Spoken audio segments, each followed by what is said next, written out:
Well, it is 3 o'clock. So let's go ahead and get started. So welcome everybody to the January Planning Commission pre-planning meeting.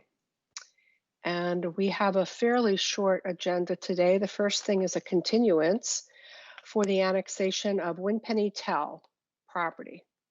So Gabrielle? Right. Good afternoon, Gabrielle Collard, Planning Department. Yes, they are requesting another continuance. Unfortunately, the magnitude of the issue that was identified after we had already gotten to this hearing stage is definitely not a simple thing to resolve. They are continuing to talk with the applicant is continuing to talk with the county attorney's office and try to resolve some issues with regards to accessing the road and what the county's position is on that. I think they were hopeful. I suggested that we possibly continue for more than 1 month because it technically is not a lot of time once we back out of the dates with staff reports and all that good stuff. But they wanted to request another 1 month continuance at this point. So that is what they are asking, and we're continuing to discuss. Okay, and I should have done this at the beginning as taking a roll call. So what I'll do is I'll take a roll call, and at that time, if there's any questions or comments on this item. Commissioner Manalis, not with us. Okay. Commissioner Sparati. Commissioner Sparati here, and I do not have any questions on this issue. Okay, Commissioner Strassen. Commissioner Strassen, I am present, and I also do not have any questions. And Alderman Russell. I am present, and Happy New Year, everyone. Okay, Happy New Year to you. Okay, and I don't have any questions either. So the next is miscellaneous item. This is the climate action plan. And Jenny, anything to add on this one? I don't, other than we're still working through the waste information. We got a little bit more information after our last presentation. So we're trying to work through that. The county still hasn't gotten back to me to verify some of the information yet. So, but as it stands, the draft that you all have is complete enough to, to move forward. But know that we are going to be adding hopefully some data to the waste section if we can get it. That's sort of the question, because right now it's a sort of a quality thing rather than we don't have any quantifying data, unfortunately, to inform that section. So okay, well, we will take a roll call on this item. Commissioner Sparati. Commissioner Sparati, I don't have any questions on this. Thank you. And Commissioner Strassen. Commissioner Strassen, no questions. Thank you. And Alderman Russell. Alderman Russell, the only question I would have is there anything that your elected officials in the administration can do to assist you in getting the data that you need? I would be happy to help in whatever way I can. I will send you the questions that I continue to send, and maybe you can forward them on. That would be fantastic. Absolutely.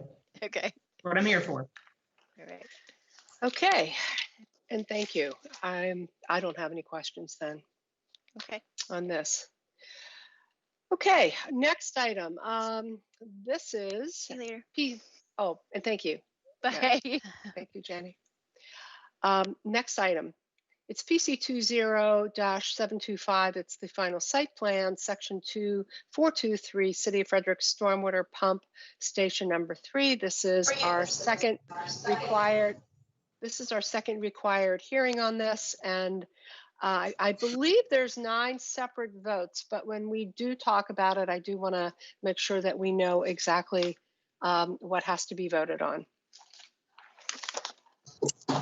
Sure. Hey, everyone. Thank you, Madam Chair. Don't really have too much to add after the last public hearing. Plans came back.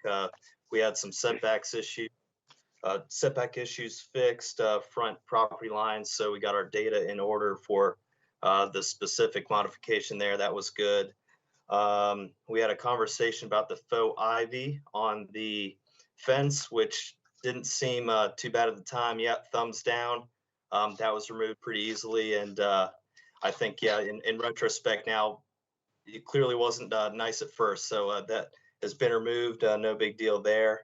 Other conversation at the hearing, inquiry about gender neutral restroom facilities. So that got us talking and asking some questions with, building department, DPW, because, open to this idea, great idea.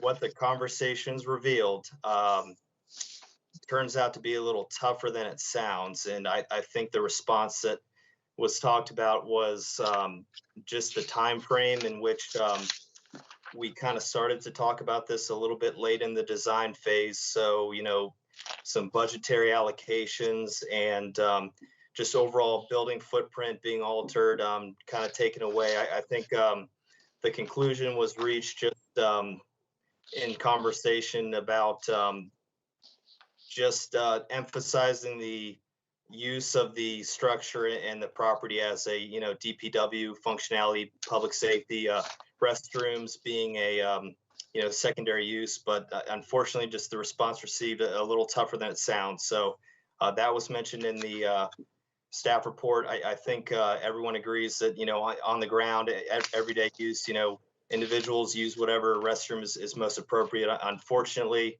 in this case, just do not see a third physical restroom. So happy to answer any questions on that. That's a tough one for me personally, and just kind of a tough one to have. But the final item kind of just looked at after the last resubmission. We had a datum issue. I myself don't have a surveying background. That was the last bit of engineering comments. You got a vertical datum and a horizontal datum, both of which were presented not congruent with what we need to see currently for engineering. I don't want to speak on their behalf, but it needs to be fixed. Everyone agrees that this should not be something that holds up approval. So if we just see those on the last plans before, on the improvement plans rather than that's kind of what I'm told to present. And besides that, I hopefully we have a good outcome here, and everything's been whittled down and everything looks good. So happy to answer any questions, and I appreciate everyone's time on this too. Okay, Charles, well, thank you. We'll do a roll call. Commissioner Sparati.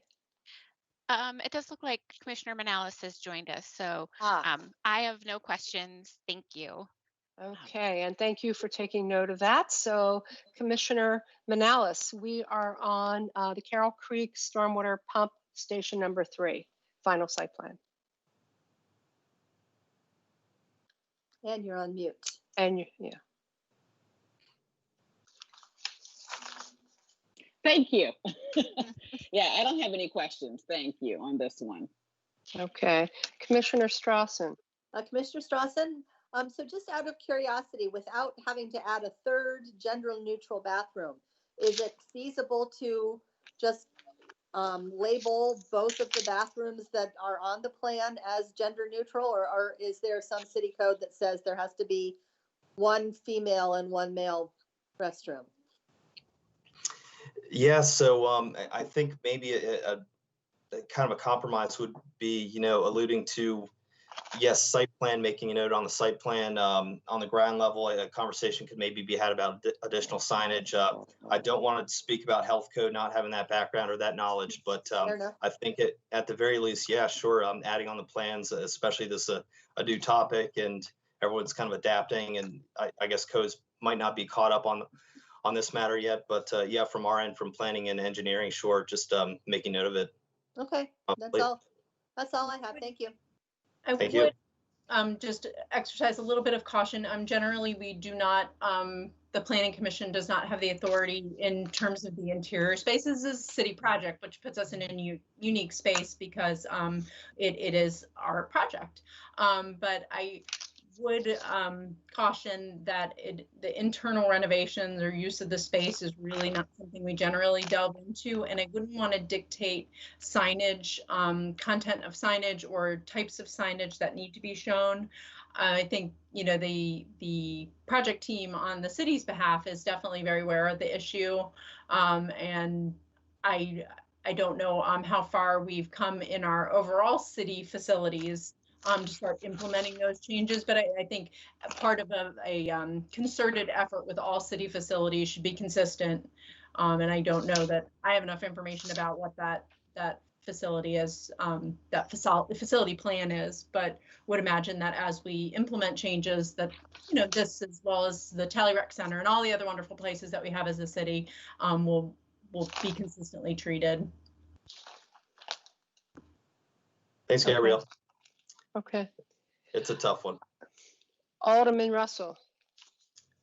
Thank you very much for examining this, and I do understand this was it's an old plan, and we're just kind of revamping it, and it's a nice add-on. So that's cool. I understand this in this circumstance. I am glad that there has been the conversation. We have declared equity as a fundamental value here in the city of Frederick. That means we have to use those principles when we're doing things that we do. I will tell you that about a year and a half, maybe 2 years ago, we went through an exercise with DPW to identify all of the restrooms in city facilities that were open to the public and re-sign them as all gender restrooms. So certainly that's, I think, already an internal policy, but as we move forward and we look at new facilities, I think we need to make sure that we keep those things in mind. And whether or not somebody can use one facility or the other, it's a matter of actually declaring the value and allowing people to feel comfortable and welcome, knowing that the facilities are there for everybody. That's my only comment. Thank you. Appreciate the try. No, thank you. It's important stuff. Appreciate it. So I just want to clarify, it looks like, I'm going to open this back up again. The first 6 modifications, we will take each of those separately, correct? Yes, ma'am. Okay, even though the findings are the same, so there's 6 different motions and votes there. Then we have the motion and the vote for the certificate of urban design compliance, and we have 5 more modifications, and then we have the approval of the certificate of architectural compliance. But don't we also have a final, so that's the last vote? We don't have to, there's not a final site plan also? That's the last. I'm going to go ahead and Oh, there it ask is. Sorry. Gabrielle to confirm. I missed it. I missed the next paragraph, duh. Oh. Sorry about that. It was right there in front of me. Okay, so we have 15, and thank you, Charles, but we have 15 motions and votes on this one. So we were warned, and just wanted to confirm that and point that out to everybody to get their lungs in shape and plenty of water for Monday. And I don't have any further questions. Does anybody else? Oh, Alderman Russell. Just a thought. I don't know if there's a way to clarify within the staff report, like not numbering, because we've got numbers there, but like what the pieces are, so we know how many motions, or like this is section A, and then like the last, you've got the certificate of architectural compliance, and then it was easy to miss the final site plan because it's all sort of buried into a narrative form. I don't know if there's a way to look at formatting so that it makes each of those motions clear, what we need to do. Yeah. Yeah, no, I think that's a great suggestion. We can definitely always looking to kind of reformat our staff reports just to make it easier for people to read and understand. We can definitely look at even kind of as boldly saying, motion needed, and then, putting in the recommendation. Yeah, I think that's a great idea. Thank you. Yeah, I do too. It's just, now that I'm looking at that last paragraph, I'm like, well, of course, it says exactly what it always says. But it could have been easy to miss the certificate of urban design, as that was buried also in between the 2 sets of modifications. So yeah, that's a good idea. Not just for our benefit, but for the benefit of the, the motoring public. Yep. All right, so 2 new pieces of new business. the final site plan on West Patrick of the sewer pump station. Yes, good afternoon. This is Sherry. Nothing new to report with that since the workshop. So everything is in order, and I think we just have one condition of approval. They just need to add the approval date for the EPF exemption. Okay, thank you. We'll do a roll call for questions and comments on this one. Commissioner Sparati, Commissioner Manalis, excuse me.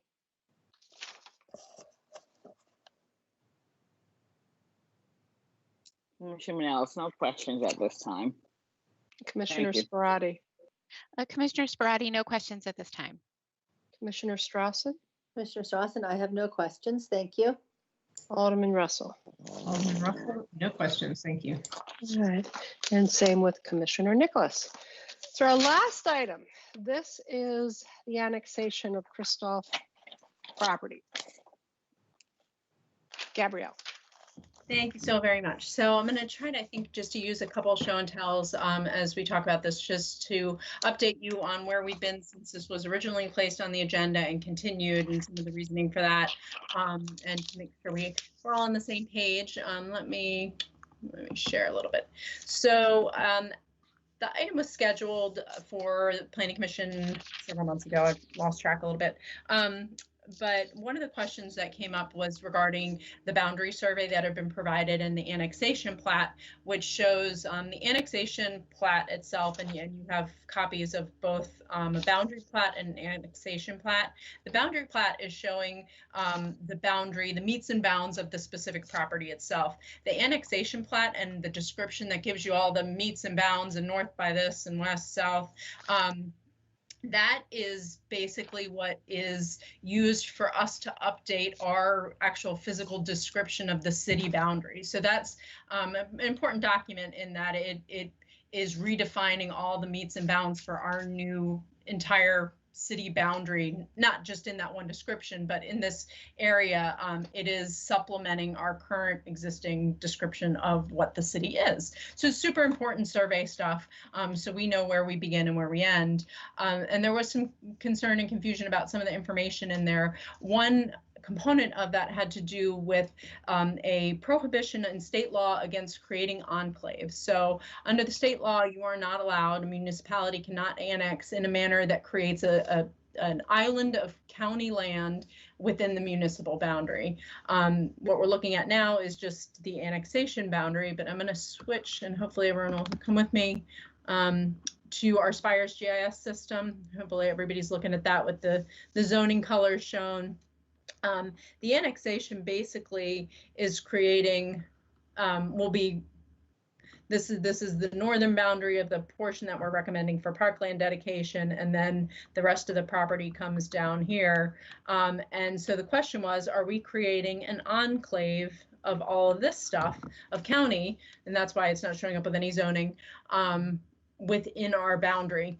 So after additional review of the two plats you have, the annexation plat and the boundary plat, there is still a strip of county land, if you will. It's not county owned land, but county land that will be connecting this chunk of the county to the rest of the county. And that is by the right of way of Bloomfield Road. So over the past couple months, that's what we've asked the applicant to confirm with their plats, document to us, and show that there's still that connection. It is a small strip. This isn't unique to other annexations we've had. We've had the legal department review to determine if, in accordance with case law, sorry, I was going to say state law, case law, if this is consistent with other cases that have been upheld, and the question of whether an enclave has been approved or not. And we've reached the conclusion that this is likely a perfectly fine thing to do and consistent with some of the other case law that has occurred, because there still is that connection. We have some areas in the city, and if I can zoom out and you can follow me a little bit, the Umberger Farm, which is out off of Gas House Pike, is this property all the cows were on it for a long time. I'm assuming they're still there along Schifferstadt. This is only technically connected to the county by the river. So it's not a matter of having a certain usable, functional connection. It really is just about land that is outside of the boundary, linking land to that's outside of the boundary. So that's what we've been looking at this time and have resolved. We did add a paragraph to paragraph 2. Let's see. It's the first paragraph under staff comments and analysis that addresses the matter, acknowledging that we've looked at it in depth and do not see that an enclave is being created. So that was kind of the administrative thing that we've been busying ourselves with. A lot of the other content of your analysis in terms of water and sewer and transportation infrastructure was all material we covered at our workshop, although it has been some time. And the recommendations regarding to those different facilities are consistent with that discussion. Then I would note there was some additional analysis that was provided regarding the water and sewer infrastructure. We did receive additional studies to document that the water and sewer usage would still be in the estimates, or the water would still be in the estimates of the PRWSA, and that is something that will still have to be revised, but we did address that as well. So with that, we have several recommendations for you to recommend to the mayor and board that they be included as terms of the annexation and incorporated into the resolution. And those relate to the forest conservation requirements being met fully on site, that the parkland dedication requirements also be fully put on site. And the purpose of this is that we don't want to end up at the development review master plan or preliminary plats where developers are saying, no, we'd like to give you a fee in lieu of payment. No, we need it met. It's completely practical and realistic to be met on this site at this time. We are also asking that the parcel north of Possumtown Pike be dedicated as public parkland, in addition to their required public parkland. So on the bulk of the property where they are going to be developing, that they will meet their parkland dedication requirements based on the LMC. But then that, I believe it's about 15 acres north of Possumtown Pike would be dedicated to the city for public parkland. We've had some exciting discussions, and I think Jenny dropped off, but we've had some exciting discussions about that becoming kind of a natural laboratory, an area to really do some cool things in terms of environmental science and education. It's got great natural amenities for us to take advantage of. So that's a cool thing. We are asking the developer to provide a pro rata share contribution towards regional road improvements, including Christopher's Crossing, as well as a contribution towards the county's portion of Christopher's Crossing. The portion of Meadow Road would be extended through Tuscarora Creek through the site to Possumtown. And we are recommending that at this time we kind of lock it down in the annexation agreement that no single access drives for individual homes be allowed to be on Meadow Road. That has been added to our draft comprehensive plan as a collector road. Under the previous comprehensive plan, Meadow Road in Tuscarora Creek PND was only a local road. I can probably give us a visual, but now we anticipate it to connect. And so it's been upgraded to a collector. And in order to maintain the functionality of the road, we don't want individual driveways backing up onto it. Where were we? Tuscarora, pro rata share contribution towards the upgrade of sidewalk along Walter Martz and the shared use path. That a 10-foot wide shared use path be provided along the south side of Meadow Lane to be constructed within the property. That the applicant will, or the developer will coordinate with both the city and county on feasibility of connecting the shared use path on the south side of Meadow via Bloomfield or through the open space parcel that we're talking about being dedicated to the north of Bloomfield. that the developer provide a 5-foot sidewalk along the property's frontage on Possumtown and coordinate with the county and the city on extending that to the sidewalk along the frontage of the church, and then where feasible, being able to construct it. So those are our recommendations. I think Chirian is also on if you have any kind of technical questions about those recommendations. Process-wise, we forward this to the mayor and board, and they will determine, if they'd like to incorporate this or add more into the terms of, if they would like to annex in the first place, that these be incorporated. And, and maybe that would have been a better place to start. Do we annex as opposed to just jumping to if we annex, what are the conditions? It's been an interesting discussion about timing and the pipeline and projected growth and where we want to be and how the city wants to position itself.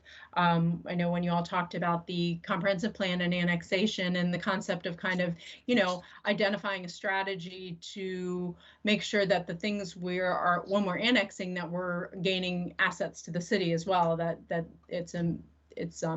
it's really worth our while.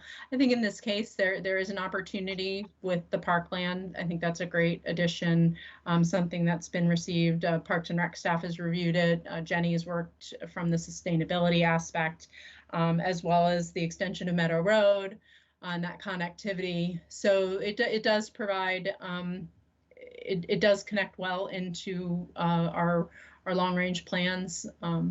So it's really kind of a timing issue. Are we ripe to do this now?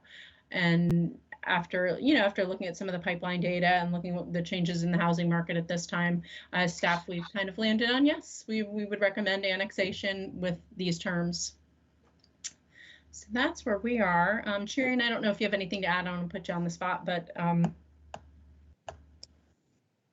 no, I think you covered every detail and be more than happy to answer any questions. I know it's a lot of moving parts to it, but I think, the decision on whether annex or not, but I guess if it's annexed, I think we're trying to make sure that it's annexed in a way and developed in a way that provides more comprehensive connections and value. All right. So before I do the roll call, I do just want to clarify one thing. I thought we did 2 hearings for annexations. If so, when did we have our first one? I know we had a workshop. But we actually, and when I was logging onto this meeting, I was like, we should talk about adding a requirement for 2 hearings for annexations. We do not have a requirement for 2 hearings for annexations, only the rezonings and master plans. And I was saying to myself, it might be a beneficial thing. And, I think they are beefy enough that, we have a workshop, and that's the first time the commission is kind of introduced to something. You read the staff report beforehand, but, having the explanation and all the parties available to answer questions and discuss, I think leaves you at the workshop with probably another whole handful of questions and, concerns or what have you, that it's a lot to expect that to be resolved in one hearing, because it's just really in detail. So this only requires 1 hearing. So this is our first one and our only required hearing. That does not mean that the Planning Commission cannot always continue for more information about specific things. I would just recommend that if anyone is interested in doing that we try to really articulate what it is we want to bring back. It's just so we can work to get you guys the information you need. well, thank you for explaining that. I'm going back to the Win Penny one, and that is what happened, that we hit the end. One is it was taking a long time, and 2, there was a lack of comfort for that one at that stage. So thank you. All right, so with that, we will do a roll call. Commissioner Manalis. Thank you. I think one or maybe 2 of my questions centered around water and sewer. And I was just curious because I just couldn't remember and was wondering if that was an issue. I think, if memory serves me well, was a Winnipeg issue and Winnipeg annexation. So this says no planned service for both water and sewer. Have we in the past, or has a planning commission in the past traditionally voted for annexation, in support of annexation without any plans for water and sewer? That's something I really couldn't remember for some reason. Sure, and this is not my strongest suit, so I will provide a very elementary discussion, and then I'll make sure I'll double check my facts and get you definitely something at the hearing a little more specific and refined. So the county, these are the county's water and sewer service area maps. So they have not planned service for county infrastructure for these properties at all. This is well and septic kind of territory. Once something is annexed, then we start to plan for municipal development of public facilities. So it goes from it would get reclassified. It's not, I guess what I'm saying is, it's not unique that an annexation would be no plan service at this time. So basically, they would have to start requesting map amendments to the county, where then that infrastructure is being developed in a certain number of years. And eventually, once they are extending the infrastructure to serve it, it's completely upgraded to W1S1, and it is served by municipal infrastructure. But the counties does not have any intent to serve this at this time when it's no plan service. And we don't, until it's annexed. The important part, really, so that's the infrastructure connecting. The important part, I think, when we're looking at the annexation is more the ability to kind of serve, like the Potomac River Water Supply Agreement, Service Agreement, water supply agreement, and the capacity at the wastewater treatment plants. We need that capacity. The availability of infrastructure will get built out, but if you don't have the capacity plan to be able to treat the water and treat the sewage and get the water, and then that is more kind of the facility problem. So that, and that's why we spent a long time looking at the Potomac River Water Supply Agreement, that agreement with the county to get a supply of water off of their, I guess it's their discharge permit or withdrawal permit from the Potomac River. When that agreement was struck, there was a map produced, and there were certain estimates of the amount of water that would be needed that aren't really allocations of water. So we identified potential properties that might annex. We looked at the properties that were here and the development potential, and kind of assumed a maximum amount of water that we would need from this, and reached an agreement with the county for it. There are then thresholds that beyond a certain million gallons per day, that water needs to be kind of renegotiated. And so we've looked at what those estimates were. We've looked at what's been used and what this is anticipated to use. And while the specific property was not identified as a property on the map that was, kind of trying to guess what we would need, we're confident that it's able to be served by the amount of water that's covered under the agreement.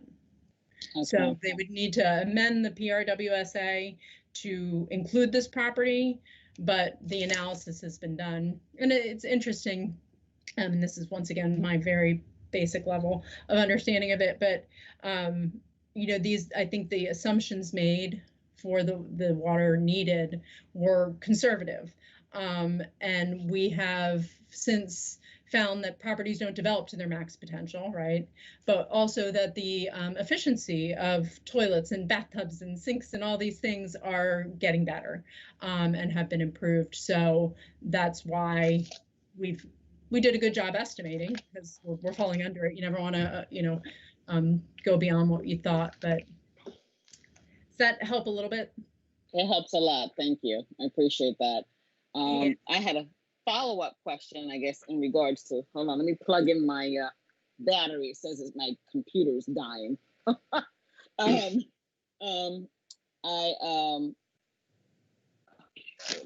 second question was regarding the actual agreement. So it's saying that, let me see, it is not listed. Okay, so it's not currently in the part of the agreement yet, but I guess it will be once it's annexed. Okay. Okay. Correct. Yeah, if it is annexed, then we would go through the process of working with the county to amend that. I think we did that in the case of the Sycamore Ridge was the Caidlin annexation. And I believe only a portion of the property was shown in the PRWSA. And so it had to be amended to include the entirety. Okay. The Crum annexation may have also been revised. I can't recall. Okay. I'm trying to figure out if this was the one that where we were waiting for the police department to provide feedback. Was this the annexation or was it the other one? I think on both of them we had asked at one point there was a specific request regarding the fire life safety folks at the county, and we did get a response from Chief Co regarding the ability, both of these annexations, both Winpenny and Christoph, that they felt confident that that they can provide adequate service. And with the new fire station, the Northgate Fire Station, under construction and to be completed late this year, they were confident. We did not get a response from the police department on this one. Is there a reason why? I would assume they're very busy, and we had reached out, and but it's a great question, and I can definitely reach out again. It was prior to Captain Grossman's retirement that I had been working with him, and then he left, and life has been craziness pretty much everywhere across the board. They're also in a big process right now with their chief search. Right. But I can reach out to Chief Summers, Captain Summers. Do you call him acting chief, or do you call him captain? You can call him chief now. Okay. Call him chief and scare him. Okay. And of course, this would be considered the city police department and fire department, right? Okay. And I think, I'm sorry? The city police department, county fire rescue. Okay.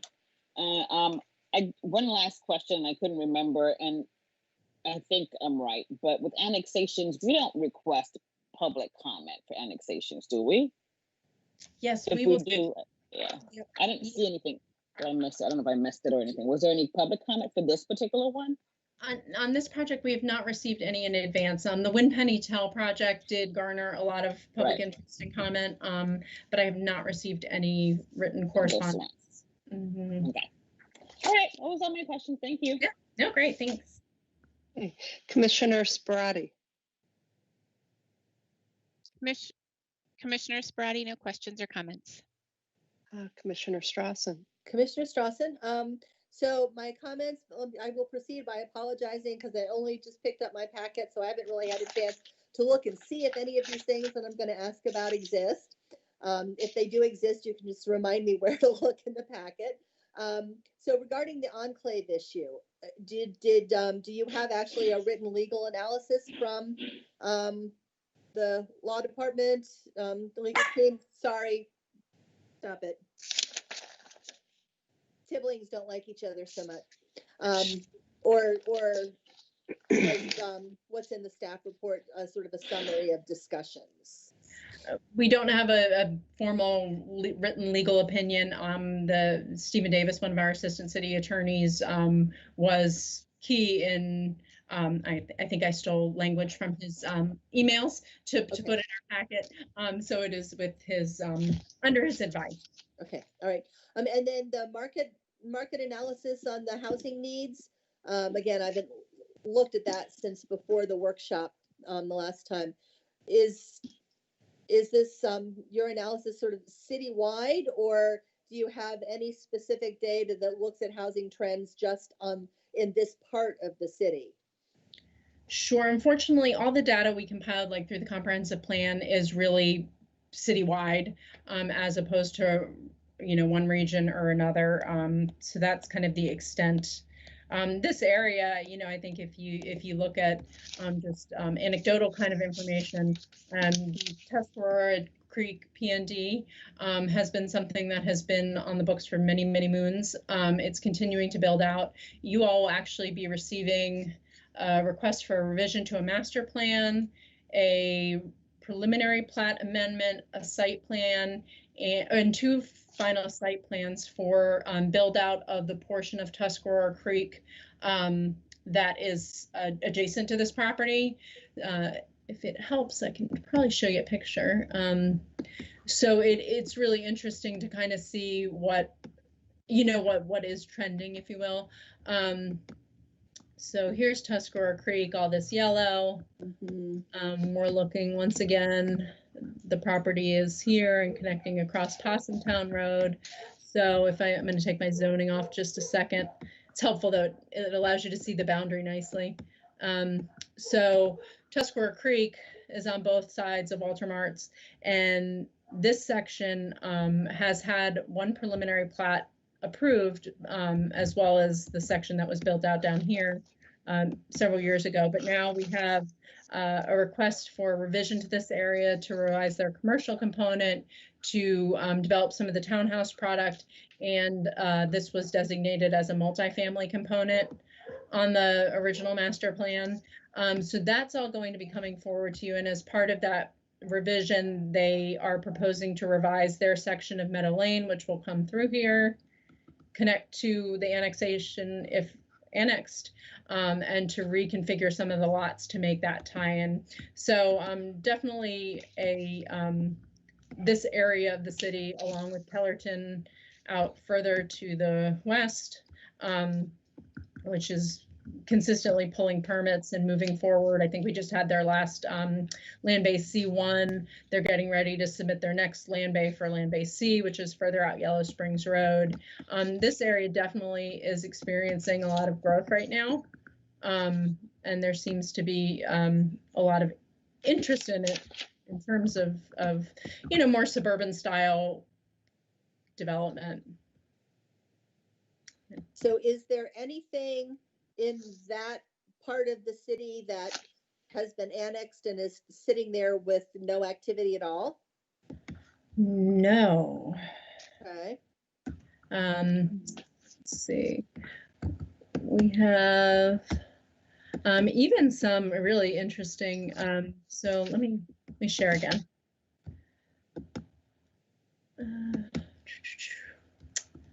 So one of those, and this is the public Spires link. So if you guys aren't currently using it, or if you'd like to ever spend some time working with Spires and getting you guys familiar with it, it's a really great tool. Yes, I was thinking I have not used it much, but it looks like I need to become more familiar with it.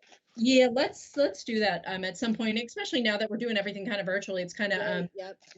It's easy to have this conversation. But so this is a layer that shows you all of the annexations, and then as you zoom in, it's going to give you the names of what they are.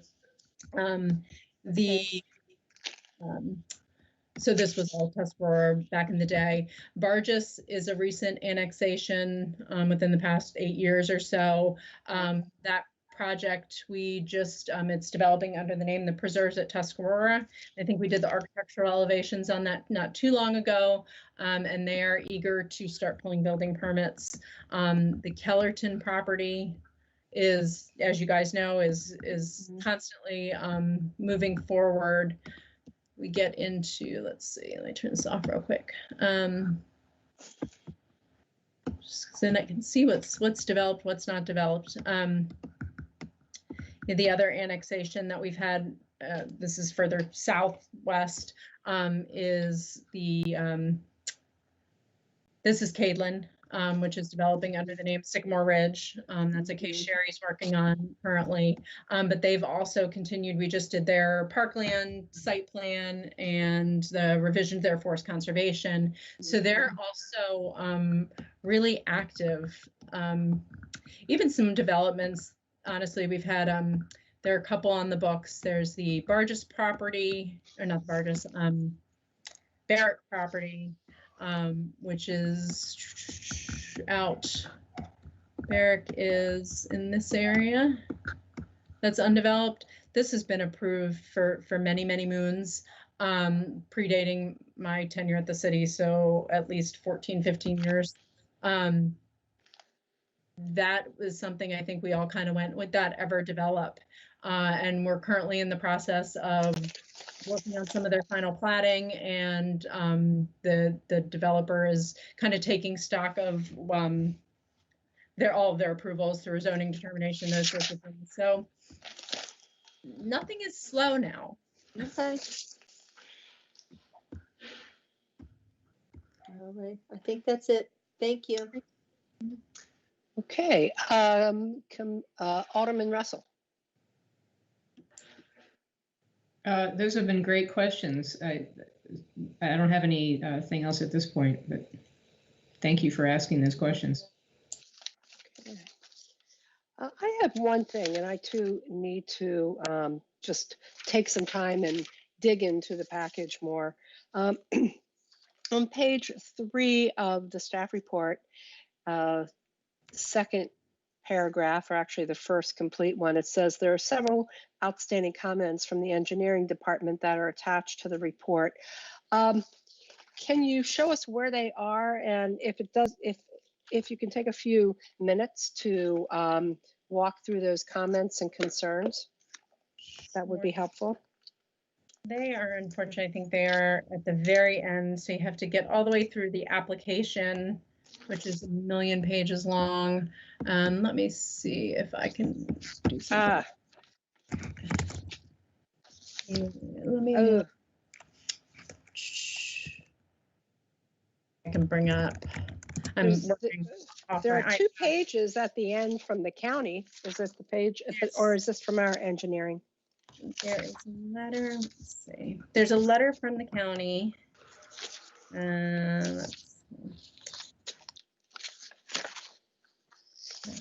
Oh, I see. Sewer studies. The comments were last outstanding comments regarding some of the survey data, and there was 2 comments, I believe, regarding denoting floodplain location. Yeah, okay. Is it the October 9th letter from you? It's the very, very last page, I think. It just Very, very kind of nice. looks like this. Yeah, I was gonna say it does not probably have a header. It's kind of our It's not even a letter then. Okay. Yeah. The letter that's right before it is from the county's what was their division of utilities and solid waste management. It's now just their utilities and water or something. But then, yeah, there's kind of a nondescript page. It is the very last one. At the top, it says PZ hyphen 2 O's, and then it's got 00087. That's just our generic. That's the format our Okay. database that we review in, prints out in. So they were All right. showing the 100-year floodplain and the floodway, adjusting the scale of the boundary. Mm-hmm. Just all things that they need to do, not any concerns or issues that they need to solve. Right, for. right. Just formatting All right. those. Okay, thank you. I thought there were maybe some, as I read this, that there were issues, open issues. So that's really all I had. I have one more question that just sort of popped up into my little head. When you were talking about putting in all the recommendations for annexation, including the forest conservation fee in lieu and whatnot, is it possible to include a recommendation that they must do they must meet the MPDU requirement rather than taking a fee in lieu? That there must be affordable housing in there? I see Alderman Russell shaking her head no. Yeah, that's a good question. That is a very good question. In one sense, I mean, the concern I have is, so with the forest conservation and the parkland dedication, there are kind of evaluated criteria that are established. Like there's a preference that you do it this way, but then if you document these things, you can have these alternatives. The MPDU is really like, that's no, like they can come in and tell us they want to do whatever they want to, and we don't have anything to say, no, look at this. Like we do with forest conservation, right? They can't just jump to fee in lieu of, they can't just jump to a fee in lieu of parkland dedication. That's a really concerted decision-making process. The MPDU is really established as you decide as the applicant what you want to do. I'll speak with Rachel about it since she'll be advising us on Monday. It's an interesting question. Alderman Russell, you were shaking your head. What were your thoughts? I was just thinking that would, because that's legislation that the board has control over. I'm not sure that we could, usurp that decision-making process through the annexation. It is an interesting question. I will again I'll just say that the MPDU ordinance is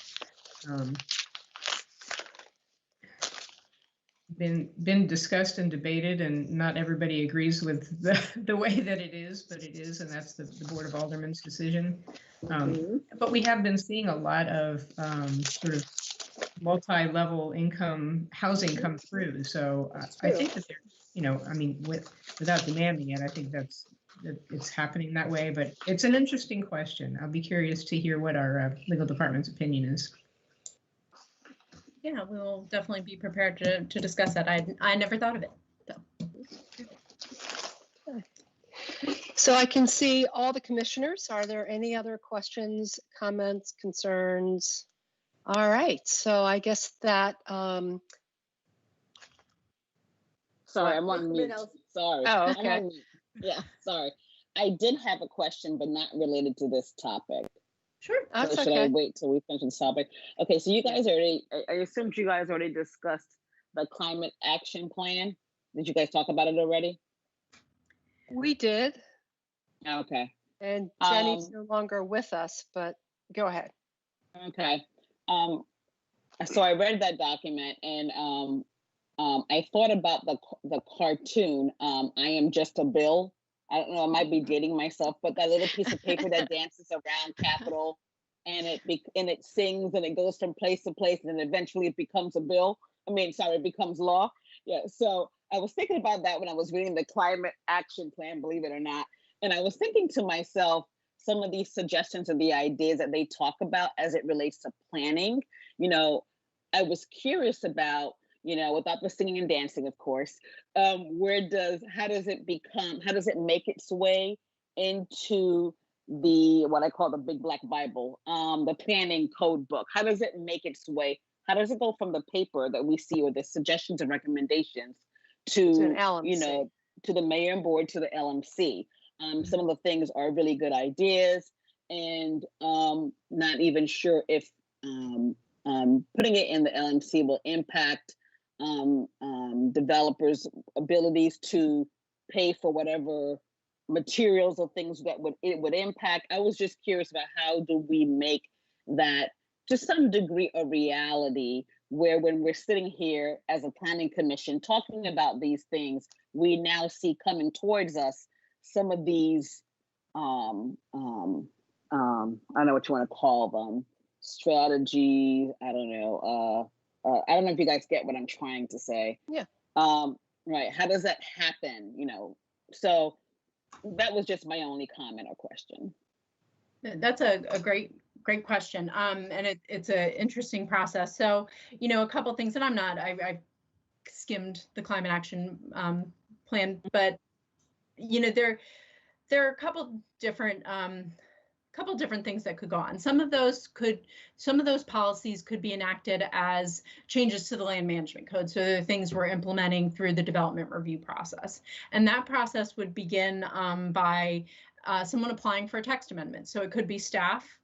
So routinely, and as resources allow, sadly, we say, okay, these are the text amendments we want to do. The APFO, when we worked through that for a long, long time, right? That was a staff, we need to change that. That was a change to the city code, but that was a staff initiated initiative.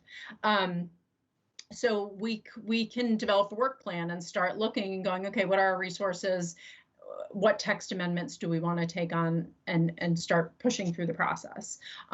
They can be applied for by an elected city official, as well as a person who owns property in the city. So somebody who, you know, had, we're doing a text amendment on our workshop on the 19th that an applicant has applied for and is, you know, asking to change the law. So if it's an LMC text amendment, it would start with you guys, come in, applied through staff, and then you guys would be the recommending body to the mayor and board. The other thing that might come out of some of the climate action plan could be changes to other sections of the city code.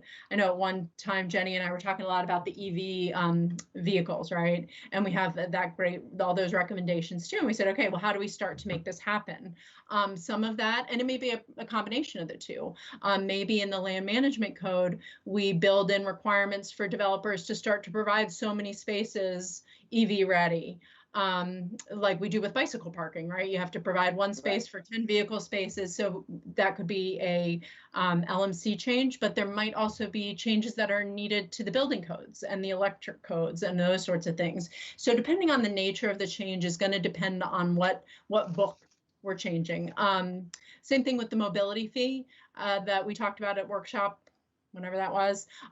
That's going to get ready to go to the mayor and board for some discussion. And that might be a change. There might be some things that change in the LMC. There might be some things that are just in the city code and the APFO itself. There could be other sections of the city code we need to change. So text amendments all come through you guys as the first stop. City code changes, if they impact you, generally we like to bring it forward as an informational item like the mobility fee or like APFO. You guys are integral in implementing those, but you don't actually take a vote or make a recommendation on city code changes. So yeah, I mean, it's sadly, but it is what it is. You know, I think the constraint a lot of times is the resources it takes to do them. You know, we have so many people in our legal department who, and luckily we have a new assistant city attorney now, but you know, for a long time, Rachel was our primary ordinance writer, and she can only write so many ordinances. So if you have a million different departments, all looking to make changes, it does kind of bottleneck at some point. But yeah, it's exciting. It's exciting to think about the implementation component because we do put so much thought and effort and energy into the policies, and then how you get them in the books is key. Yeah. Yeah. Thank you. Yeah, absolutely. Anything else, Scott? Yeah, I'll just generally, that was a great question. I will point out that this climate action plan is for government operations. It's for the city of Frederick's government operations. So there are not as broad implications, but still an excellent thought process to be contemplated as we, you know, the same thing with the gender neutral bathrooms. It's like, you got to start locking it in your head and moving things forward. So. Yep. Thank you. Cool. All right. Anything else from the group? Okay. Well, with that, the meeting is adjourned, and we'll see you all on Monday. Happy weekend. Have a good weekend.